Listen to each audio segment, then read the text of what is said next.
So, let's see, Virgo. Kumusta kayo dyan, mga Virgo natin? No, tignan natin.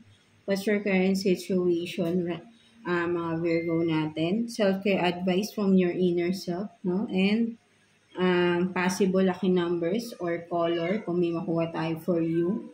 And of course, message advice from the universe, no? Mga Virgo natin, no?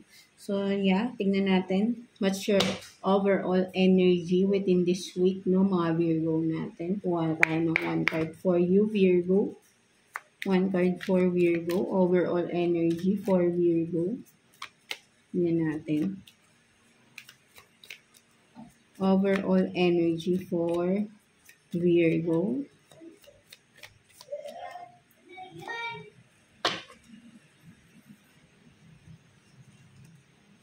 So, you have this soulfulness, no? Soulfulness. So, maybe for some of you, Virgo, sabihin nating focus kayo sa inyong sarili. For some of you, you are focusing, may mga pinagdaanan kayo na sobrang sakit, no? For some of you, you are in currently healing, no, from a situation, no, heartfelt, o sabihin natin painful, no, painful situation, no. Ayun yung nakikita ko dito, no. Parang gusto nyo muna mapag-isa, no. For some of you, Virgo, yun din yung nakikita ko rito, no. Seeking for yourself, seeking for your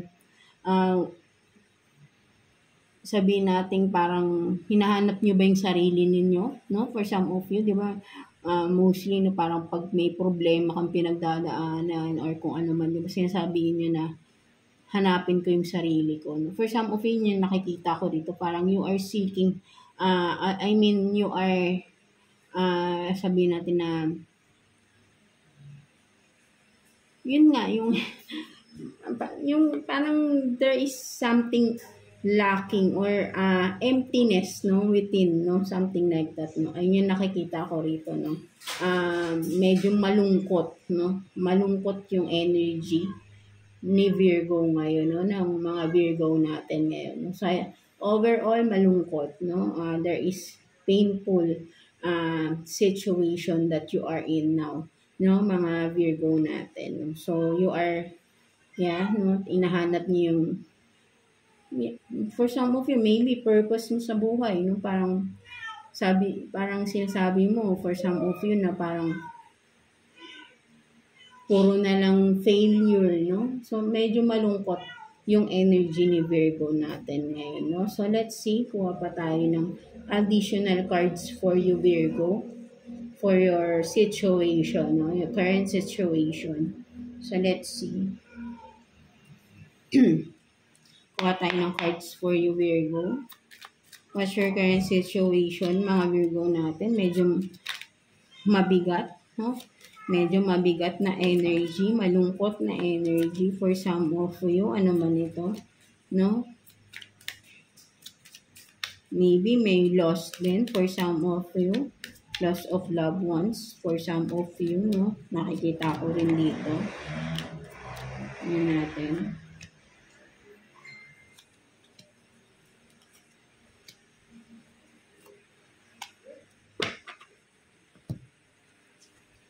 So, you have this Ace of Swords, Four of Pentacles in reverse, Knight of Swords, no? So, meron parang may nag-betray ba sa inyo rito, no? May nalaman kang katotohanan for some of you. So, the Devil. So, ayun nga, no? Sabi nga natin, no? May nag-betray for some of you, no?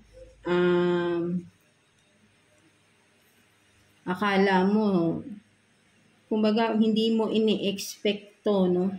Itong tao na to na gagawin niya yun sa inyo, no? So, ayun yung nakikita ko rito, no? Parang, hindi mo akalain, no? Hindi mo akalain itong tao na to, no? May nalaman ka. For some of you, Virgo, no? May nalaman ka na akala mo hindi mo inakala na gagawin ng tao na yun. So, maybe meron ditong Nakikita ko rito financially, no? With the Four of Pentacles in reverse, no? Sabihin natin, may kinalaman sa kaperahan mo, may kinalaman sa business, may kinalaman sa work, no? May nanloko sa inyo, sa pera, for some of you, with the devil here and Knight of Swords, no? Tinakasan ka ng tao na to, no? For some of you, Virgo, no? Nalaman mo yung ginagawa niyang kalokohan, kung ano man ito, no? Na may kinalaman sa pera, no? Tinakasan ka ng tao na to, no? Siguro, for some of you, tinakbuhan ka ng pera nito, no? Mga Virgo natin, no? Ayun yung nakikita ko. Kaya pala, mabigat yung energy ninyo, no? May nanloko sa inyo regarding pera, no? Kung saan man itong aspect, pwedeng business or work, baka may nangutang ba sa inyo, no? Tinaguan kayo with the devil. Puro kasi nungalingan ang ginawa nito, no? Sabihin natin na hindi totoo yung mga dahilan niya kung bakit siya, sabihin natin, nanghiram ba sa inyo ng pera or ninakawan kayo ng pera, no? Something like that, no? So, ayun yung nakikita ko dyan, no? Mga Virgo natin, no? So, alam mo na yung katotohanan dito with the Ace of Swords, no? Na, kaya that's why, siguro, for some of you, kaya tumakas tong tao na to because nalaman mo yung totoo. No? Nagtatago na tong tao na to, no? Kung may utang man to sa inyo, don't expect na magbabayad siya because nagtatago na siya, no? For some of you, no? So, ayun yung nakikita ko rito, no? So, let's see, kuha pa tayo ng additional cards for you for the current situation. No? Kuha pa tayo ng other energies for you, Virgo. No? So, kung may ine-expect ba kayo, for some of you, kung may ine-expect kayo ng, kasi medyo malaking halaga to, no? For some of you, no? Yeah. So, kung ine-expect nyo na kung ibabalik, I think is malabo, no? Kasi, nagtatago na to. Or, sabihin natin, wala siyang balak. Kung sabihin natin nakakausap niyo pa to, nagdadahilan na lang tong tao na to. Wala siyang balak ibalik or magbayad or kung ano man yung obligasyon niya na dapat niyang ibigay sa inyo is hindi niya yun gagawin, no? Something like that, no? Mga Virgo natin. So, let's see. Kuha pa tayo ng messages for you, Virgo. Current situation for Virgo.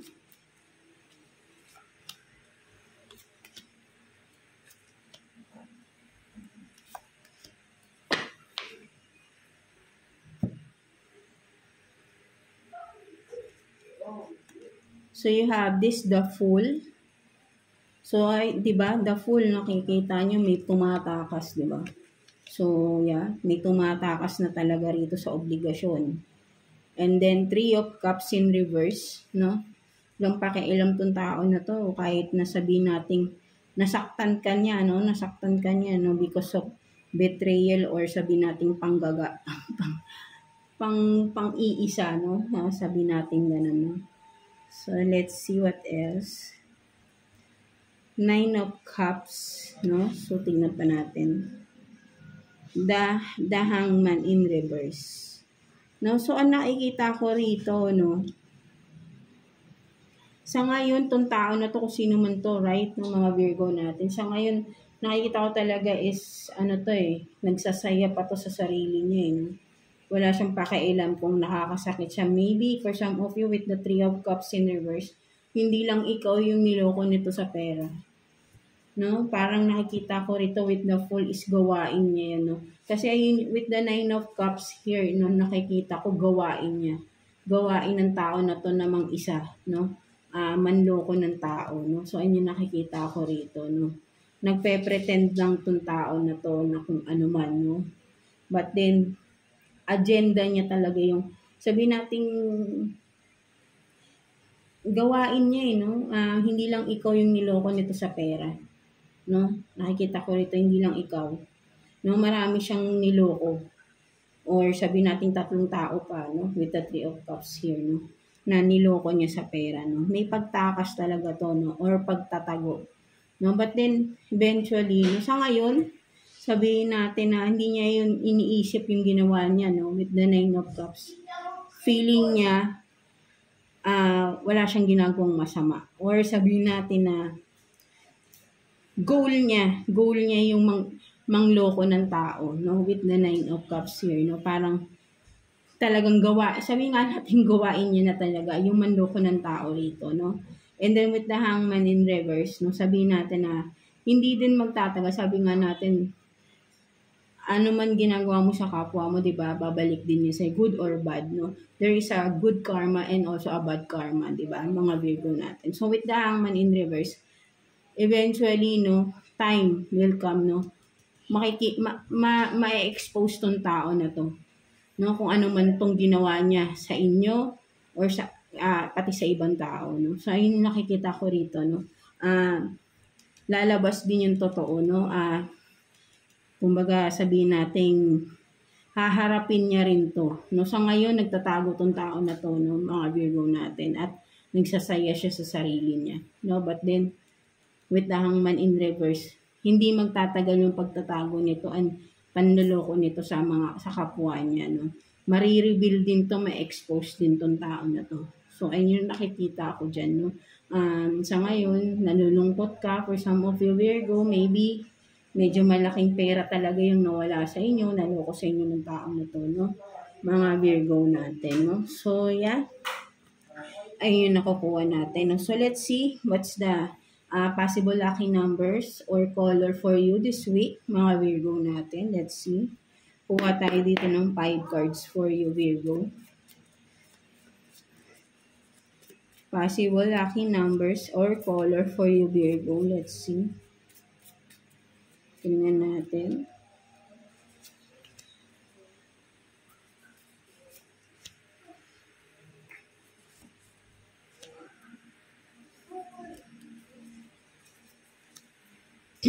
For Virgo. So you have number 2. Or you have silver, no? Silver. 47. Number 9. And then 53, no? So for some of you, these are your possible lucky numbers for this week, no, mga Virgo natin, 2, 47, 9, and 53, no? So if you see these numbers repeatedly, no, this week is may marireceive kayong good news, something like that, or kung ano man yung mga ini-expect ninyo, no, suddenly bigla na lang din yung makukuha or ma-achieve nyo to, no, kung ano man ito. And with the color silver, no, your lucky color this week, silver. For some of you, if you are applying for a job, no, maybe kung may silver kayong jewelry, pwede nyo suotin, no, habang you are having job interview, no, mga Virgo natin. Basta you have faith, no, yun ang mahalaga. Yung faith mo yun sa sarili mo, no, hindi dahil sa color. Faith mo, these are only, sabi natin, motivation for you, no?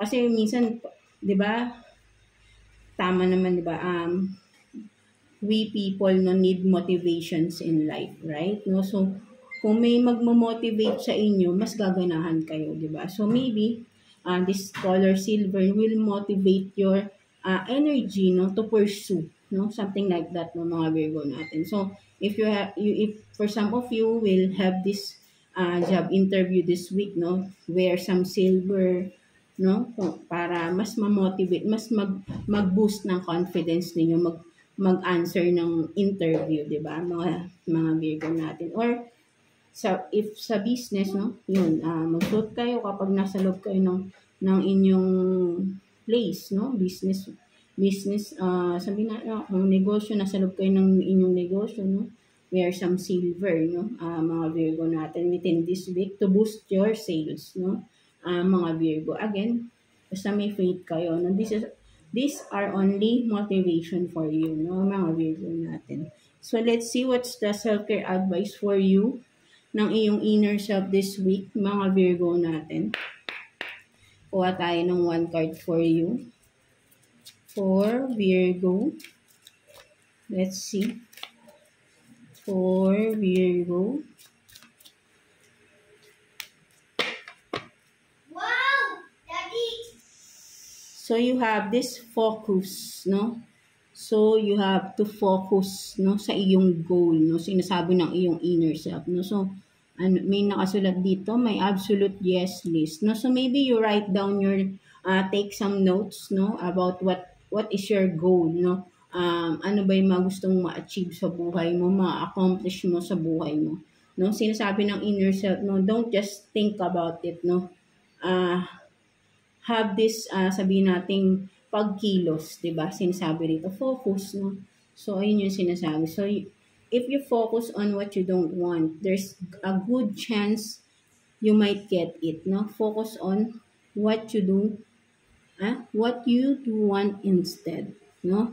So, yun nga, no? So, just focus, no? For some of you, Virgo, no? Literally, no? Focus on your goal, no? Sinasabi ng inner self mo. Kasi, for some of you, no?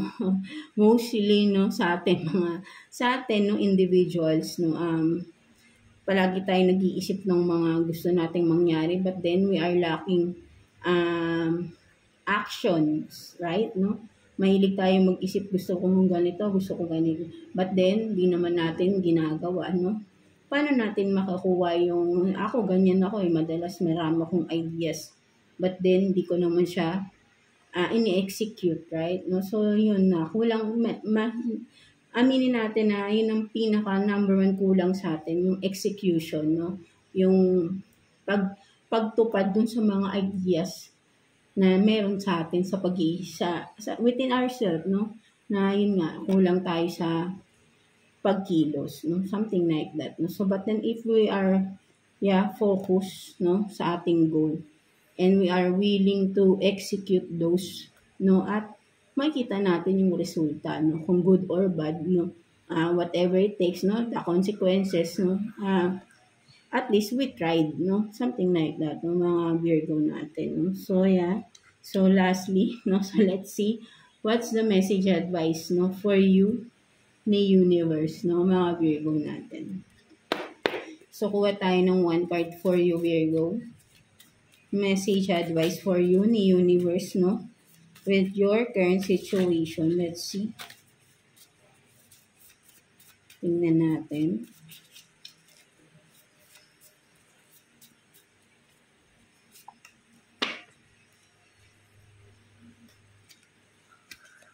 So, you have this purpose.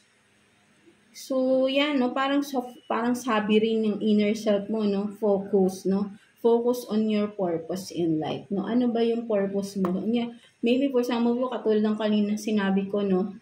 Yung overall energy nyo, parang hinahanap mo yung sarili mo, no? Diba? You are seeking what's your purpose in life, no? For some of you, no? So, maybe, ito din yung sinasabi sa ni universe, no? Your purpose, no? Ikaw lang din makakaalam yun sa sarili mo. What's your purpose in life? Diba? Maybe, sabi ko nga kanina, baka gusto nyo mapag-isa for some of you. Maybe you can have this solitude, no? Sabihin natin, alone time for yourself, no? Maybe exhausted ka na rin sa paligid. That's why, no? Hindi mo na maintindihan anong nangyayari sa buhay mo, no? For some of you, no? So, yeah. Look, you are sabihin natin yung purpose mo in life. Parang sabihin natin nawawala because you are focusing sa iba, sa paligid mo, no? So, maybe, if you are focused on yourself, no, then you will see what's your purpose in life, no? Mga Virgo natin, no? So, self-reflection, of course, no? Yan ang pinaka-importante, no? Self-reflection, so you can see, no? Ano bang meron sa'yo? Ano bang meron ka pa sa sarili mo? Diba? Something like that, no? Mga Virgo natin. So, yeah. That's it for you, mga Virgo. I hope na naka-resonate kayo sa reading ninyo today. God bless you all and thank you for watching, Virgo.